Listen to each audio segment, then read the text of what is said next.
মনে করেন এখন আপনারা সরাসরি শুনবার সুযোগ হয়েছে, বসছেন, কাজে আপনারা যদি সরাসরি মনোযোগ দিয়ে আমাদের চোখের দিকে তাকাইয়া শুনেন, আমাদেরও লাভ, আপনাদেরও লাভ। এটার দ্বারা বরকত হয় আলাদা, নিজের মধ্যে পরিবর্তনের মানসিকতা আসে, বুঝ আসে, আস্তে আস্তে হৃদয়ের মধ্যে অনুভূতি যাক। মানুষ একদিনে বদলায় না, এক কথায় বদলায় না, কিন্তু বদলায় মনোযোগ থাকলে, আন্তরিকতা থাকলে বদলায়। মানুষের পরিবর্তন আল্লাহ তাআলা করেন। অসংখ্য মানুষ যুগে যুগে আল্লাহ তাআলার দয়া এবং রহমে বদলাইছে। আপনি আমি বদলাবো না কেন? আল্লাহ তাআলাই হেদায়েত দেন, আল্লাহ তাআলাই পথ হারা করে দেন। এই জন্য আল্লাহর কথা মনোযোগ দিয়ে শুনতে হয়, আগ্রহ থাকতে হয়, নিজের মধ্যে গ্রহণ করার মানসিকতা থাকতে হয়। আমি পারবো, আমি সম্ভব, আমি মুসলমান, আমি মানুষ। আল্লাহর কোরআন মানুষের জন্য, হুদাল্লিন নাস, হুদাল্লিল মুত্তাকিন, মানুষের জন্য কোরআন, মুত্তাকিদের জন্য কোরআন। তাহলে মানুষ পারবে না কেন মানতে? রাসূলুল্লাহ সাল্লাল্লাহু আলাইহি ওয়াসাল্লাম, তাকে তো আল্লাহ তাআলা মানুষের জন্য পাঠাইছে। ওমা আরসালনাকা ইল্লা কাফাতাল লিন্নাস। আল্লাহ তাআলা বলেন, আপনাকে আমি রসূল বানিয়েছি সারা পৃথিবীর সমস্ত মানুষের জন্য। তাহলে তিনি মানুষের জন্য আসছেন, তো মানুষ তাকে অনুসরণ করতে পারবে না কেন? যাকে পারবে না তাকে পাঠাবেন কেন আল্লাহ? অতএব কোরআন এবং সুন্নাহ, আমরা সবাই এটা বারবার শুনি জীবনে, যে আমাদের জন্য কোরআন সুন্নাহ অনুসরণ করা আবশ্যক, উচিত। এটাই আমাদের জন্য আল্লাহর হুকুম। আর দুইটাই মানুষের জন্য। কোরআন নাজিল হয়েছে মানুষের জন্য, রসুলকে পাঠানো হয়েছে মানুষের জন্য। তা আপনি যদি মানুষ হন, পারবেন না কেন? আমি পারবো না কেন? হ্যাঁ, ছাগল হইলে, পাগল ছাগল হইলে, গরু ছাগল হইলে হয়তো পারবে না। তা আপনি আমি তো গরু ছাগল না, মানুষ। এই জন্য আসলে এটা আমি সব সময় বলি, নিজের ভিতরে যদি এই অনুভূতি জাগে কারো, আমি মানুষ, আমি পারবো, আমাকে পারতেই হবে। দেখেন, খামখেয়ালি করলেও সময় চলে যায়, কাজে লাগাইলেও সময় চলে যায়। এক সেকেন্ড, এক মিনিট এই পৃথিবীতে কারোর জন্যই থামে না। 24 ঘন্টা সারা রাত যে তাহাজ্জুদ নামাজ পড়ে, তারও ফজরের ওয়াক্ত হয়ে যায়, ভোর হয়ে যায়। সারা রাত যে মদের আড্ডা, জুয়ার আড্ডা, নারীর আড্ডায় থাকে, তারও রাত ভোর হয়ে যায়, ভোর হয়েই যায়। কারো জন্যই সময় থামে না, এক মিনিটও না। আমরা অনেক সময় কথার প্রসঙ্গে কাউরে বলি যে, দোস্ত তুমি 1টা মিনিট দাঁড়াও, আমি আসতেছি ঘর থেকে, এরকম বলি না আমরা? 2টা মিনিট, আসতেছি 2টা মিনিট, 2টা মিনিট। তো 2টা মিনিট তো বললেন বন্ধুকে, ওই বন্ধু ঠিকই দাঁড়াইছে, কিন্তু মিনিট দাঁড়ায় না। মিনিট কি দাঁড়ায়? দাঁড়ায়। 6টা 10-এ যদি বলেন 2টা মিনিট আসতেছি, তো 2 মিনিট পরে আসলে কি তখন 6টা 10ই বাজে না 6টা 12? মিনিট চলে গেছে, সময় থামে নাই, বন্ধু থামছে। সময় 1 সেকেন্ডের জন্য থামে না। লা ইয়ান্তাজিরু লি আহাদিন, কারো জন্যই থেমে থাকে না, কারো জন্য না। এই জন্য দয়া করে, যৌবনের এই সুন্দর সময় চলেই যাচ্ছে, দেখতে দেখতে ফুরায় যাচ্ছে। এই 14 বছর, এই 15 বছর, এই 16 বছর, 17 বছর, দেখতে দেখতে বয়স্ক, দেখতে দেখতে মুরব্বী। আল্লাহ তাআলা শক্তি সামর্থ্যের সময়টা ধীরে ধীরে দুর্বল করে দিচ্ছে। আল্লাহুল্লাযী খালাকাকুম মিন দুআফিন, আল্লাহ তাআলা কোরআনুল কারীমে বলেন যে আল্লাহ তাআলা তোমাদেরকে প্রথম সৃষ্টি করেছেন দুর্বল অবস্থায়।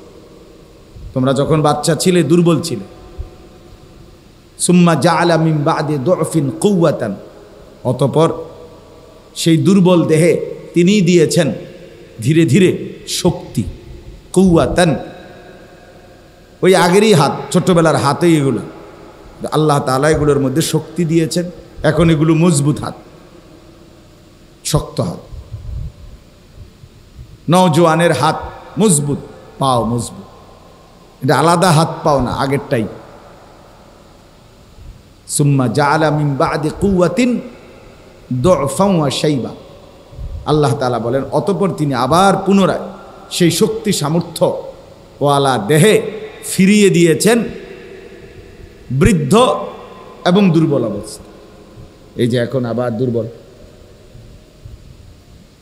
তো হুজুর মনে করেন আজ থেকে 30 বছর আগে এমনই তো ছিল না? কথা বলেন না, এমনই ছিলেন? আরো সামর্থ্যবান ছিল, আরো শক্ত সবল ছিলেন, কিন্তু এখন দুর্বল। আল্লাহ ফিরায় দিছে আবার আগের হালাত। ইয়াখলুকু মা ইয়াশা। আল্লাহ তাআলা বলেন তিনি যা ইচ্ছা তাই সৃষ্টি করতে পারেন। ওহুয়াল আলিমুল কাদির।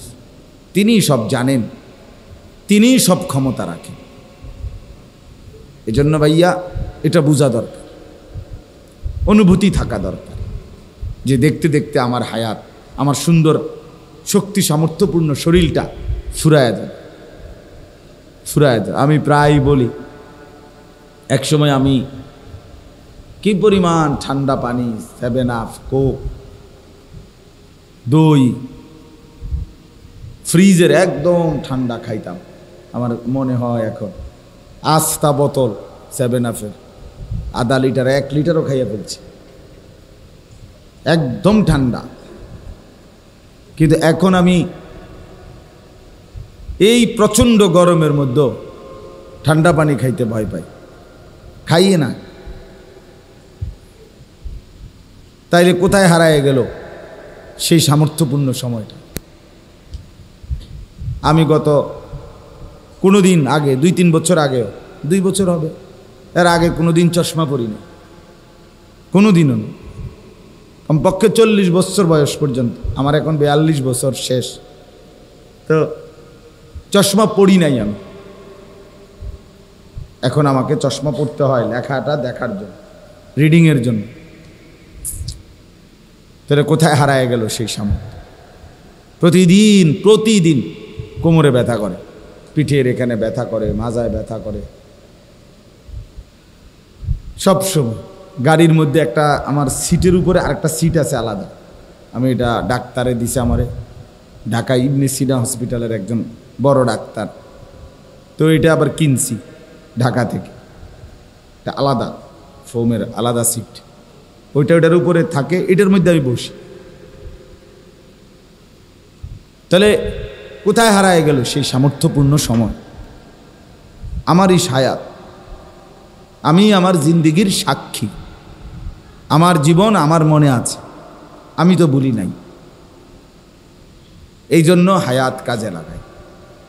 বাপ, ভাই, বন্ধু সবাই এটা বোঝা উচিত, এটা ভাবা উচিত, সময় কাজে লাগানো।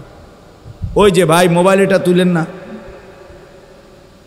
বললাম না হাতে ধরতেন না, এই যে আপনি হাতে ধরতেছিলেন, ওই যে কালো শার্টওয়ালা মিয়া ওটা দেখে দেখে হাসতেছে।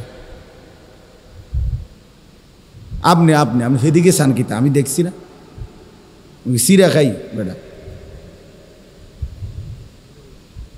হেজি গাইডা নেবা মেহারে যে কি কিতা কয়, বুঝছি কিনা? হাতে ধরা মোবাইল এটা বিরক্তিকর, তার দিল বসে না, জেহেন বসে না আর কি, কথা দিলে ঢুকে না। এই জন্য আমি এইটা মানা করি। ঠিক আছে, আপনি যদি বয়ান রেকর্ড করতে হয়, আপনি স্ট্যান্ড কিনবেন, কিনে আলাদা রেকর্ড করবেন, তাইলে আপনি আলাদা শুনবেন। চলেন তো, বলতেছিলাম আমরা প্রত্যেকেই, শুরুর কথাটা এটাই, জিন্দিগির কদর করা দরকার, হায়াতের কদর, সময়ের কদর। সময় কিন্তু আল্লাহ তাআলার পক্ষ থেকে আমাদের কাছে দেওয়া আমানত। আমাদের হায়াত আমাদের সময়, আমাদের সময় আমাদের হায়াত। যে যতক্ষণ বেঁচে আছি অতক্ষণই সময় পাইছি, আমি মরে গেলাম, আমার সময় শেষ। এরপরে পৃথিবী থাকলেই কি, না থাকলেই কি, এরপরে পৃথিবী আধুনিক হইলেই কি, ধ্বংস হইলেই কি, আমি তো নাই। এরপরে আর কি, আমার মৃত্যুর পরে মানুষ সব চাঁদের দেশে গেলে গায়ে, আমার লাভ ঠিক না? আমার কি ফায়দা এখানে? আমার হায়াতে আমি যা করতে পারলাম তাই আমার লাভ পাওয়া। তাই এই জন্য এটা দয়া করে বুঝতে হবে। বুজুর্গানে দিন বলে, মান মাতা ফাকাত কামাত কিয়ামাতুহু, যে মরল তার কিয়ামত শুরু হয়ে গেল। অর্থাৎ সে আর পিছনে এদিকে আসবে না। এরপরে ধাপে ধাপে কিয়ামত, কবর, মুনকার নাকিরের প্রশ্ন উত্তর, নির্দিষ্ট সময় পরিমাণ অবস্থান, হাসরের ময়দানে আবার উঠা, আমলনামা হাতে নেওয়া, মিজানের পাল্লার কাছে মাফের জন্য যাওয়া, ফুলসেরাত পার হওয়া, জান্নাত কিংবা জাহান্নামে যাওয়া। খালাস, সামনের দিকে শুধু, আমরা শুধু সামনের দিকেই যাচ্ছি। পিছনে ফিরে আসার আজকের আসর, আজকের মাগরিবের টাইম, আসরের এই মাগরিবের আগের এই টাইমটা, একটু আগেই আমি আসছি এখানে, 6টা 20 বা 16 বাজে তখন আমি এখানে আসছি। তাহলে আমি মাগরিবের আলো দেখছি আগে আইসা, এখন অন্ধকার, এই 20-30 মিনিট আগে। তাহলে সেই আলোটা আজকের আসর মাগরিবের আগ টাইম আর কি পৃথিবীতে কোনোদিন ফিরে আনা যাবে? আর না, খালাস, আর হবে না। এই একবারই বাপ। পৃথিবীতে প্রত্যেক মিনিট সময় একবারই আসে। এই যে আজকে 17ই মে 2024, রোজ শুক্রবার, এই শিরোনাম পৃথিবীতে আর কোনোদিন হবে? আর হবে। আগামী শুক্রবার আসবে, কিন্তু সেটা 17ই মে না, 24শে মে। আগামী বছর 17ই মে আসবে,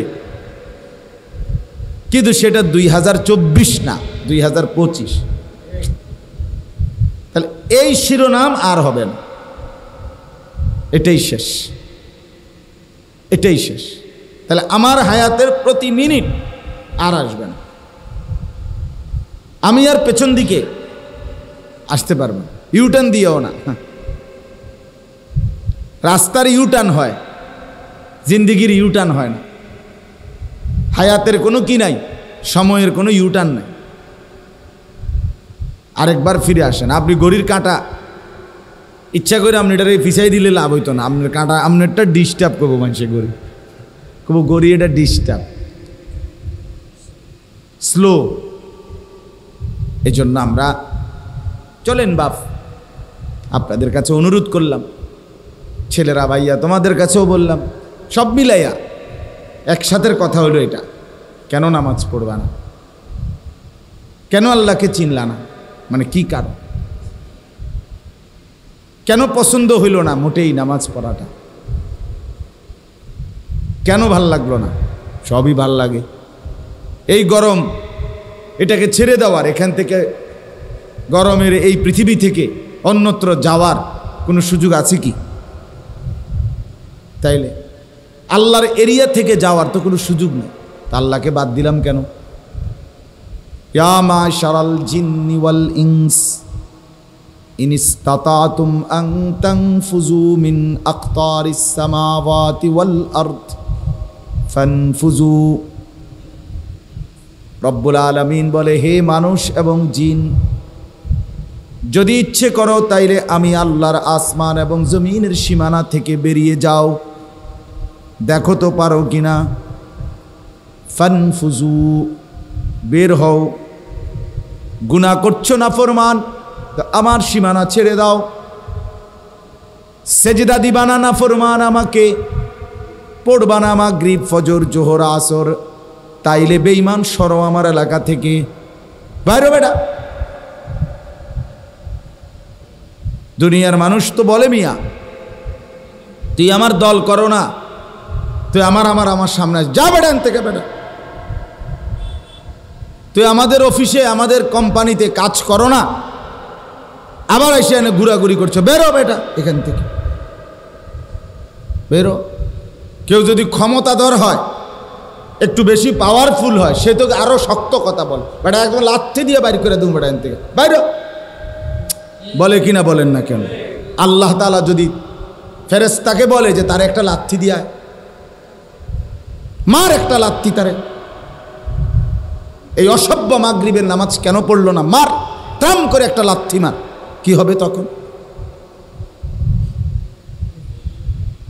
এশার নামাজ না পড়ে এই নাফরমান শুইতে আসলো, আল্লাহ যদি বলে ফেরেশতা একটা লাথি মারবে, এক লাথির লগে যেন মুরাদনগর ফারুইয়া দেবীদের গিয়ে পড়ে, কি হবে ভাইয়া?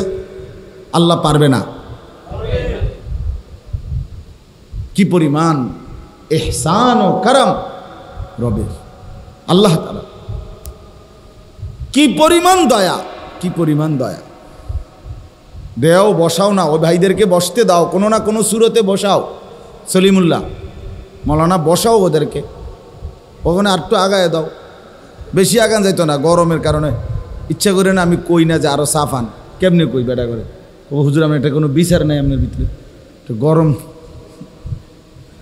চলেন। তো এই জন্য বললাম আর একটু দেখেন, একটু একটু সামান্য একটু আগায় দেন, কষ্ট হলেও বরকত হবে।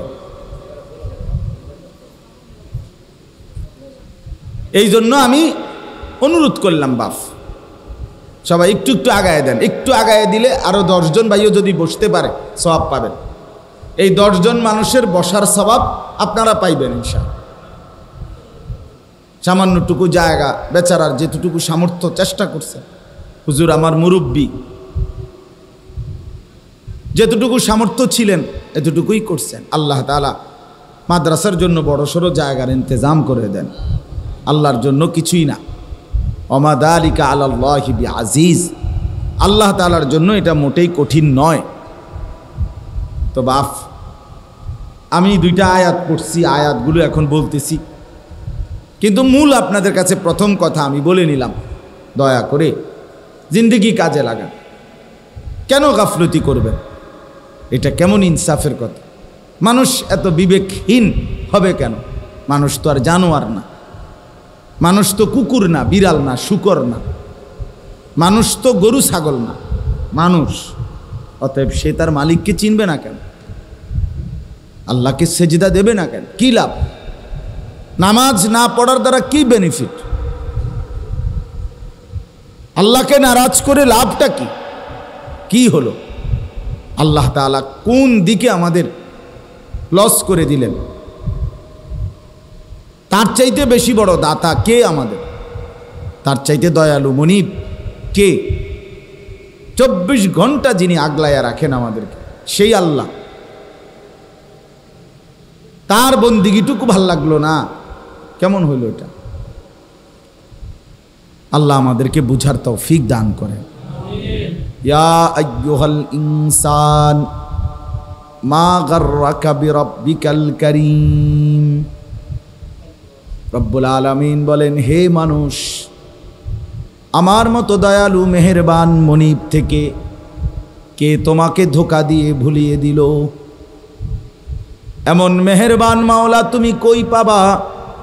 এমন দয়ালু মালিক তুমি কই পাইবা? কে তোমাকে ভুলায় দিল? সারাদিন যে বন্ধুর সাথে আড্ডা দিলা সে তোমাকে কি দিল? যে মোবাইলটার উপরে জীবন উৎসর্গ করে দিলা, নাচ গান ছবি আর ফুর্তি, আর এই মোবাইলের উলঙ্গ ছবি, এর মাঝে কি পাইলা? শেষ পর্যন্ত অর্জন কি? টাকাও গেল, এমবিও গেল, শরীরও গেল, যৌবনও গেল, সব হারিয়ে পথের কাঙ্গাল ছাড়া আর কি হলো? আর কি মিলল? আল্লাহ এটা বারবার বলছে, বান্দা কি পাইলা আমারে বাদ দিয়া? আমাকে ছেড়ে কি অর্জন করলা? বলো। ইকতারাবা লিন্নাসি হিসাবুহুম ওয়া হুম ফি গাফলাতিম মুরিদুন। আল্লাহ বলেন, হায় মানুষ, হিসাবের সময় তো কাছে গেছে, তুমি তো দেখছি এখনো আমি আল্লাহ থেকে বিমুখ হয়ে গাফেল হয়ে আছো। গাফেল হয়ে 30 বছর হয়ে গেছে সুদের ব্যবসা করো, আর ছাড়বা না বান্দা। হ্যাঁ, আজকে 30 বছর তোমার ঘরে রঙিন টেলিভিশন চলে, প্রতিদিন নাচ গান নর্তকীর ছবি, জিনা ব্যভিচারের দৃশ্য, ছেলে মেয়ে স্ত্রী কন্যা দেখতেছে। প্রত্যেকটা মিনিট আমাদের জিন্দিগির অংশ। এটা গাফলতের এই জিন্দিগি কখনোই শেষ হবে না।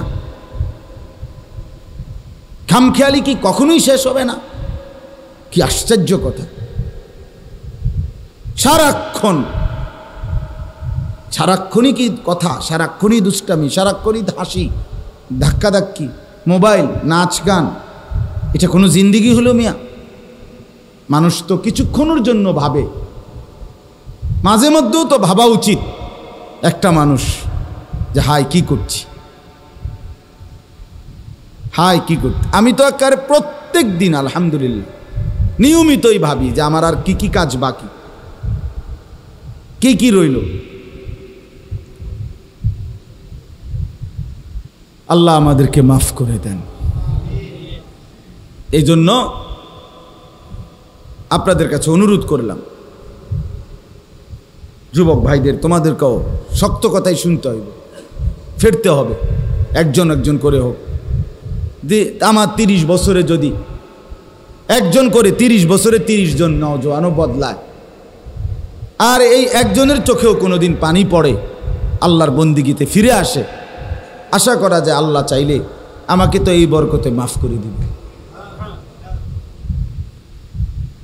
কিন্তু আমি শুধু বলেই যাব সবাই সবার মতো খামখেয়ালি করবে, এটা আমি মানি না।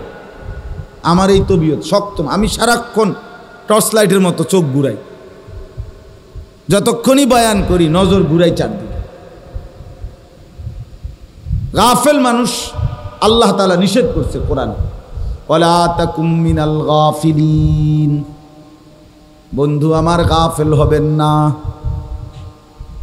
নবীকে বলছে, নবীকে, যে নবী 24 ঘন্টা আল্লাহর ইবাদত করতেন, তাকে পর্যন্ত আল্লাহ আবারও বলছেন আপনি গাফেল হইয়েন না। তিনি গাফেল হইছে কখন? হ্যাঁ, নবীজি প্রতিদিন 2 ঘন্টা গাফেল থাকতেন, অমনোযোগী থাকতেন আল্লাহর থেকে, কল্পনা করা যায়?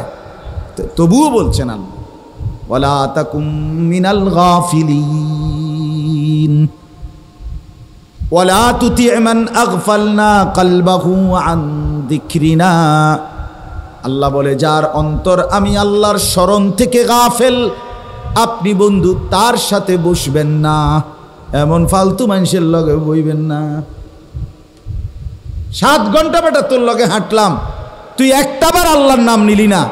আসরের নামাজ, মাগরিব, এশা, 3 ওয়াক্ত নামাজের টাইম চলে গেল, তুই একবারও বললি না আসর মাগরিব এশা না, কোনো নামাজ না, আল্লাহ খোদা কোনো কিছু, শুধু আড্ডা, শুধু হাসি, শুধু ঠাট্টা, শুধু মস্কারি, শুধু বেডি, শুধু মোবাইল, শুধু ছবি, শুধু ছবি, এইটাই করে 7 ঘন্টা 5 ঘন্টা যার সাথে চলার কারণে তোমার জীবন থেকে চলে গেল। এটা ফালতু লোক বেটা, এটা বাজে ছেলে বেটা, এটা অসভ্য, এটা হাইওয়ান বেটা। এটা তুমি তার সাথে চলবা কেন বেটা? মানুষ এত ফালতু হয় কিভাবে? মানুষ এত গাফেল হয় কি? মানুষের বিশ্রাম দরকার, তো বিশ্রাম কি আমরা নেই না?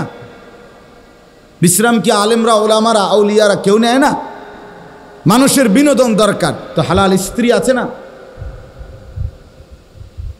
মানুষের হাসি ফুস আনন্দ দরকার, তো হালাল বন্ধু, নেককার বন্ধু, বাচ্চা কাচ্চা অথবা নিজের একান্ত জন আছে না? চাইলে এটা কেমন কথা? এটা কেমন আড্ডা? এটা কেমন বন্ধুত্ব? এটা কেমন ফ্রেন্ড? এটা কেমন একসাথে চলা যে একজন আরেকজনকে জাহান্নামের দিকে নিয়ে যাচ্ছে? আল্লাহ নিষেধ করছেন, ওয়ালা তুতি', এমন অপদার্থের লগে বসবেন না, এমন ফালতু মানুষের সাথে বসবেন না। আপনি নবীজিকে নিষেধ করছেন, ওয়াসবির নাফসাকা মা'আল্লাযীনা ইয়াদউনা রাব্বাহুম বিল গাদাতি ওয়াল আশি ইউরিদুনা ওয়াজহাহু। আল্লাহ তাআলা বলছেন, হে নবী, দিবানিশি আপনি তাদের সাথে থাকবেন যারা সকাল সন্ধ্যায় সর্বদাই আমার সন্তুষ্টির জন্য আমি আল্লাহ তাআলার জিকির, আমার বন্দিগি এবং আমাকে ডাকে, আমাকে নিয়েই ব্যস্ত থাকে, তাদের সাথে চলবেন। কোরআনে আল্লাহ বলছে তাদের সাথে উঠা বসা করবেন। আল্লাহ আমাদেরকে বুঝ দান করেন। কোরআনুল কারীমের 4 নম্বর পারা 3 নম্বর সূরা, সূরাটার নাম সূরায়ে আলে ইমরান। এই সূরার 2টি আয়াত 96-97 আপনাদের সামনে আমি তেলাওয়াত করেছি।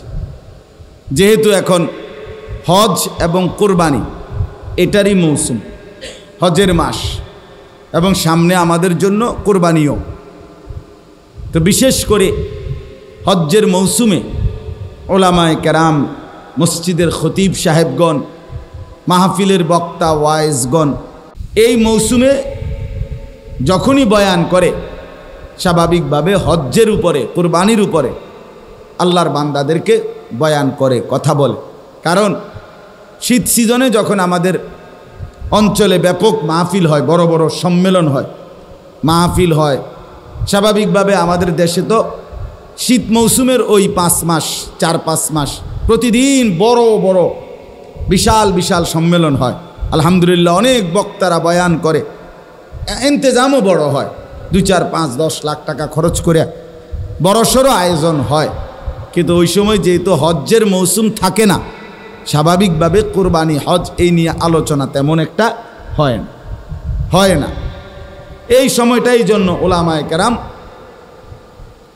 রমজানের পর থেকে কোরবানির আগ পর্যন্ত বেশি হজের বয়ানের উপরে আল্লাহর বান্দাদেরকে উৎসাহিত করে, যাতে করে মুসলমানের ভিতরে প্রেরণা জাগে, উৎসাহ জাগে আল্লাহর ঘর জিয়ারতের, আল্লাহর ইবাদত পালনে। মনে রাখতে হবে একটা বিষয়, মানুষ মাত্রই স্বাভাবিকভাবে অর্থ, টাকা জমিয়ে রাখা, টাকা খরচ নিজের একান্ত প্রয়োজন ছাড়া অন্য কাজে খরচ করতে চাওয়া, এটা মানসিকতাটা কম। মানুষ স্বভাবজতভাবেই মানুষের মধ্যে কিছুটা কৃপণতা, কারো কম কারো বেশি, কিন্তু এটা মানুষের মধ্যে থাকে। এই জন্য কোরআনুল কারীমের মধ্যে ইনফাক ফি সাবিলিল্লাহ, আল্লাহর রাস্তায় আল্লাহর দেওয়া সম্পদ থেকে খরচ, ব্যয়, এটার প্রতি প্রচণ্ডভাবে গুরুত্ব আরোপ করা হয়েছে। কারণ মানুষ স্বাভাবিকভাবে আল্লাহর পথে খরচ করতে চায় না। যেমন যাকাত, অধিকাংশ মুসলমান এটা আর্থিক, টাকা পয়সার সাথে সম্পৃক্ত, এটা আদায় করতে চায় না। কোরবানি এটা যেহেতু আর্থিক সম্পদ, টাকা ব্যয় করতে হয়, এটা সর্বস্তরের মুসলমান ঠিক যতজনের উপরে পুরুষ নারী ফরজ হয়, ওয়াজিব হয়, সবাই আদায় করতে চায় না। দেয়, কোরবানি দেয়, ওই ঘরে মন চাইলে দিল আর কি। বাড়িতে আমরা ঘরে একটা কোরবানি, আচ্ছা হইছে, আমরা একজনের দিছে আর কি, তা কোরবানি না কদ্দুর দাও, এই মানে এটা দেও নারী, তো এটা তো আসলে এটা একটা তামসার বিষয় না, এটা তো শরীয়তের বিধান, এটা তো ওয়াজিব। ঠিক এই 5 জনের উপরে ওয়াজিব হইলে 5 জনেই দিতে হইবে। আমনে হেনে টাকা নাই, এই নাই, অহন এই আসি, সেই হইছে, ফোলাগা মাত্র 15 দিন আগে বিদেশ পাঠাইছি, দোতলার ছাদ ডালাই দিছি, এ সমস্ত বাজে কথা বলার কোনো সুযোগ নাই। শরীয়তের বিধান তো বিধানই। তাহলে যত মুসলমানের উপরে কোরবানি ওয়াজিব হয়, পুরুষ কিংবা নারী, ব্যাপকভাবে তারা দেয় না, অথচ দিতে হবে, এটা তো ওয়াজিব। যাকাত এটা তো ফরজ, ফরজ ওয়াজিব। হজ, যত মুসলমান হজে যায় প্রতি বছর মানুষ, একেবারে প্রত্যেক বছরই ধরে নিলাম যায়, যায় তো 50,000, যায় তো 1 লাখ, কিন্তু হজ 16 কোটি মুসলমানের মধ্যে, আপনার 14 কোটি 15 কোটি মুসলমানের মধ্যে প্রতি বছর শুধু এই 50,000 1 লক্ষ লোকের উপরে হজ ফরজ হয়। কথা বুঝছেন না? কি পরিমাণ মুসলমানের উপরে ফরজ হয়? অনেক অনেক অনেক অনেক, আমাদের কল্পনারও বাহিরে। তাহলে এই বিপুল পরিমাণ মুসলমানের উপরে হজ ফরজ হয়, ফরজ এটা, কিন্তু এটা আদায় করার প্রতি আন্তরিকতা, আগ্রহ বোধ করে না। কারণ ওই যে টাকা খরচের বিষয়, এটা সে এই জন্য পাত্তা দেয় না। আমার আগে মাগরিবের আগে মাওলানা বয়ান করছে খুব সুন্দর অনেকক্ষণ। ওইখানে মাওলানা সাহেব আপনারা অনেকে ছিলেনও না, অনেক সুন্দর কথা বলছে ওই সময়। এই হজ্জের উপরে অনেকগুলো হাদিস শুনাইছে। রাসূলুল্লাহ সাল্লাল্লাহু আলাইহি ওয়াসাল্লাম বলেন, যে ব্যক্তি সামর্থ্য ছিল অথচ হজ না করে মৃত্যুবরণ করলো, আমি শুধু তর্জমাটা বুঝাচ্ছি, তো আল্লাহ নবী সাল্লাল্লাহু আলাইহি ওয়াসাল্লাম স্পষ্ট বলছে সে যেন ইহুদি হয়ে মরল অথবা খ্রিস্টান হয়ে মরল। এই দুইটা শব্দ বলছে, ফালিয়ামুত ইনশা ইয়াহুদিয়ান ওয়া ইনশা নাসরানিয়ান। সে যেন মরল কি হয়ে, হয় ইহুদি নয়তো কি, তার মানে মুসলমান হয়ে মরল না, কাফের হইয়া মরল, বেঈমান হইয়া মরল। আপনি ভয় চিন্তা করেন তো কি পরিমাণ ভয়ানক বিষয়টা, কতটা ভয়ানক বলেন। আহা, আমি সারা জীবন আমার সংসারটার লেগে কষ্ট করলাম, আমি 4টা ফোলা 5টা মাইয়া বিয়ে দিলাম, আমি এতগুলো ঘর বাড়ি বাজার ব্যবসা কত ঘাম ঝরলো আমার, কিন্তু আমি খামখেয়ালি করে হজ করলাম না।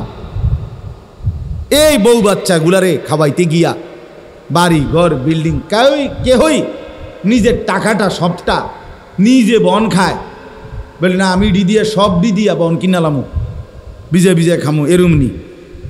মানুষ তার উপার্জনের সব টাকা নিজের পেটে রুকানে লেগে ইনকাম করে। কথা বলেন না কেন?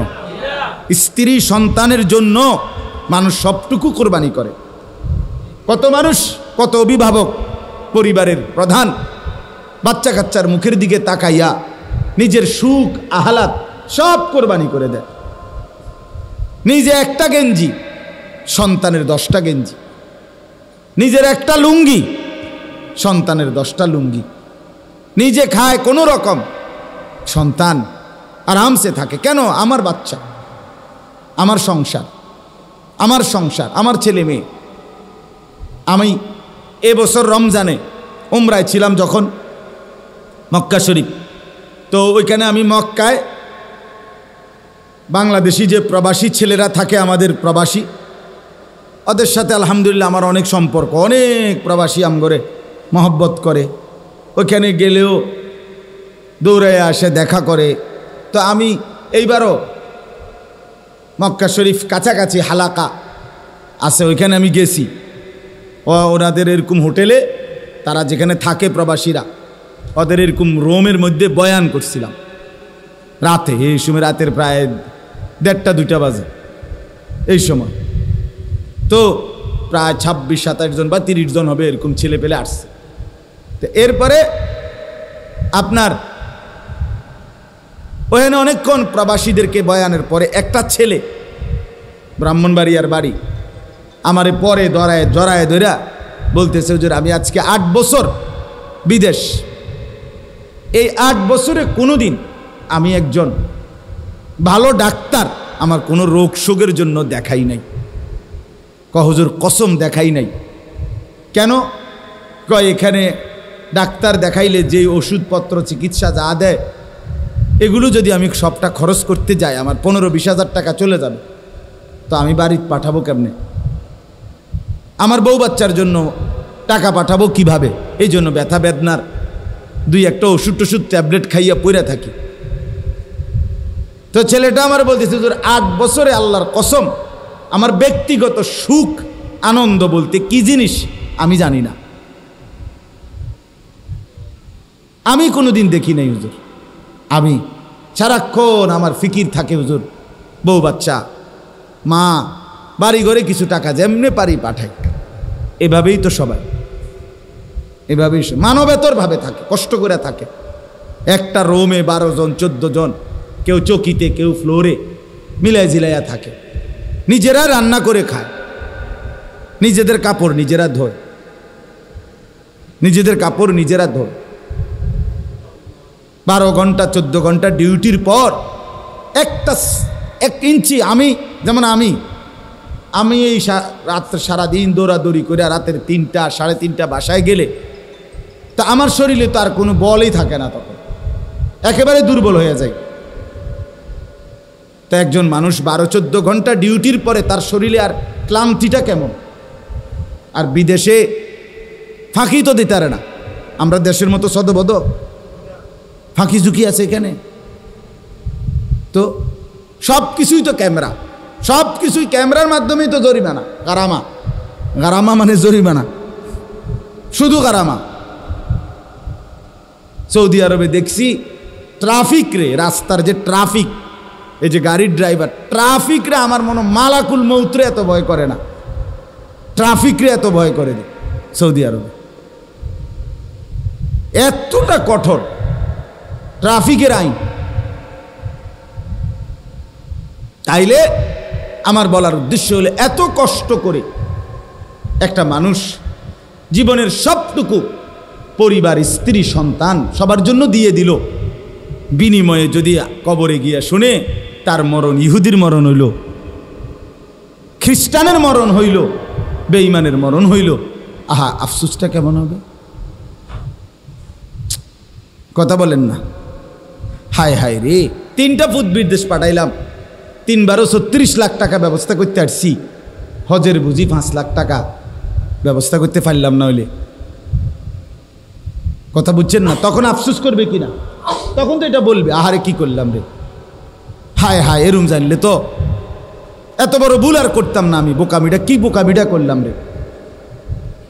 টাকা 5-6 লাখ তো কষ্ট করে ব্যবস্থা হয়েই গেল, হইলে যাইতেই তো পারতাম, জমি এক কোনা দিয়ে কুদ্দুর বেচ চালাইলে তো হইতো, 2 শতক জায়গা বেচতেই তো সারত, কিন্তু গেল না।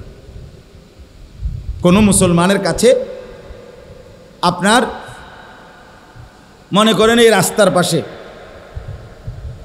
বাড়ির ভিটা ছাড়া রাস্তা বা খেতে, যে কোনো খেতে ফসলের জমি আর কি, একজনের আছে 10 শতক, এখান থেকে 3 শতক যদি বিক্রি করে তো মনে করেন 3 লাখ টাকা করে যদি শতক, তো 3 × 9 লাখ। একজন মুসলমান আল্লাহর ঘরে যাওয়া, থাকা, আসা, এইটুকুর জন্য যেই খরচ, আর ওই সময়টা তার স্ত্রী, সন্তান, পরিবার, পরিজনের জন্য যেই টাকা খরচ লাগে, বাজার, ওষুধপত্র, গ্যাস বিল, বিদ্যুৎ বিল, পানির বিল, বই খাতার টাকা টুকা মিলাইয়া 1.5 মাস, এই 1.5 মাসে যদি কারো ফ্যামিলির, মনে করেন আমি, তো আমার ফ্যামিলিতে আমি, আমার বিবি আর আমার ছেলে মেয়ে 4 জন, তো আমরা 6 জন। তো 6 জন মানুষ যদি 2 মাস বাজার সাজার এই সব কিছু লাগে, যা ওষুধপত্র মিলাইয়া জরুরি যা মৌলিক যা লাগে, কত? 2 লাখ। 2 লাখ টাকা লাগবে। আচ্ছা, রাজার হালেও যদি খায় তত 2 লাখ টাকা লাগবে না। আচ্ছা, ধরে নিলাম 2 লাখ এদের খরচার জন্য। আর ওই হজের সর্বোচ্চ টাকা 7 লাখ, এই আসা যাওয়া, এখন বাইরে গেছে, আগে না কম ছিল, আরো 2 বছর আগে। তাইলে এই 6-7 লাখ টাকা হজের, আর এখানে 2 লাখ, তো 9 লাখ হলো না? কথা বলেন না? 9 লাখ হলো কি না? তাহলে এখন এই লোক, যেই লোকের এই 2 শতক, 3 শতক, 4 শতক জমি বিক্রি করে বউ বাচ্চার খরচ এবং হজের খরচ মিলাইতে পারবে, তারপরেও অতিরিক্ত আরো জমি তো আছে, এনে না 10 শতক জায়গা আপনি বেচলেন 3 শতকে না, তা আরো 7 শতক, আরো 6 শতক, আরো 5 শতক জায়গা আছে কিনা বলেন? তো এইটা ছাড়া আপনার আর জমি নেই, আর ইনকাম নাই, আপনি কি সারা বছর চিরা চাবান? তো আরো ইনকাম আছে, তার বাজারে দোকান আছে, তার ব্যবসা আছে, তার কৃষি ক্ষেত খামারে যে ধানগুলো হয়েছে এবার, এই সবটি ধান কোনো ওনার নিজের ঘরে রান্নার জন্য না, বরং কিছু বেচবো সময়ে সময়ে, আছে না? এমন কি আছে? তো এই সবগুলো মিলাইয়া তো আরো টাকা আছে, কিন্তু শুধু কিচ্ছু নাই, শুধু এই 10 শতক বসত বিটা জাগার অতিরিক্ত এই 10 শতক জায়গা দিয়ে এক অংশ বিক্রি করলেই পরিবারের খরচ, হজের খরচ মিলানো যেত। এখানেই আরো জমি আছে, আলগাড়ি বাদে দিলাম, টাকা টুকা সব বাদ, তা শুধু এটুকু থাকার কারণেই আল্লাহর কসম ওই মুসলমানের উপরে হজ ফরজ।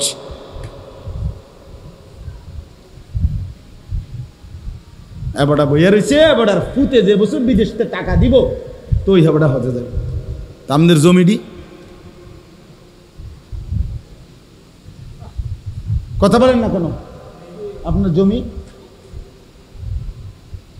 হেবাটা বইয়া রয়েছে, ফুতেরা যদি ফাড়ায়,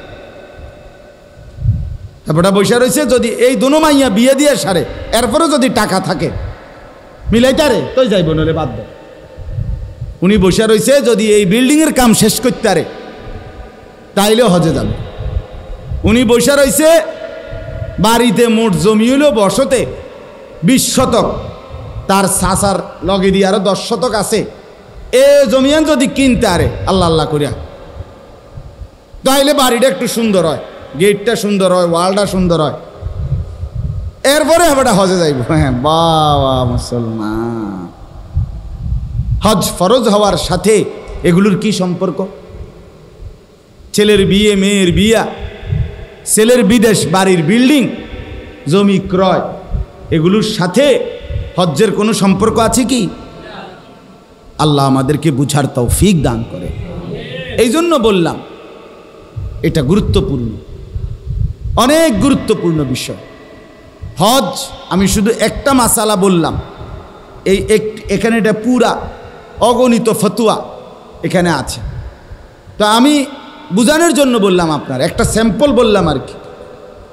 আপনি এবার চিন্তা করেন, 20 শতক 30 শতক জায়গার মধ্যে 2-4-5 শতক জায়গা বেচ্চা হজে যাওয়া যাইতো, এরকম মুসলমান সামর্থ্যবান বাংলাদেশের 16 কোটি 12 কোটি মুসলমানের মধ্যে সর্বোচ্চ 10,000-এর। বুঝছেন না কথাটা? হ্যাঁ, এরকম মুসলমান বুঝি অভাব পড়ছে? অসংখ্য মুসলমান, অগণিত মুসলমান, অগণিত মুসলমানের উপরে হজ ফরজ, কিন্তু সে গুরুত্ব দিচ্ছে না। বললাম এটা খামখেয়ালি, মনে যদি একান্তই দুনিয়ার সব শেষ করে যদি একান্তই মন চায় তাইলে যায়। এটা একটা বাচ্চা, তা ঠিক আছে, আর জন কোনো কামে নাই তো ঠিক আছে যা, টাইনা টুইনা কোনো রকম টাকা মিলাইয়া আল্লাহর ঘর দেখাই যা। এটা কি মানে এই একটা খামখেয়ালি কথা?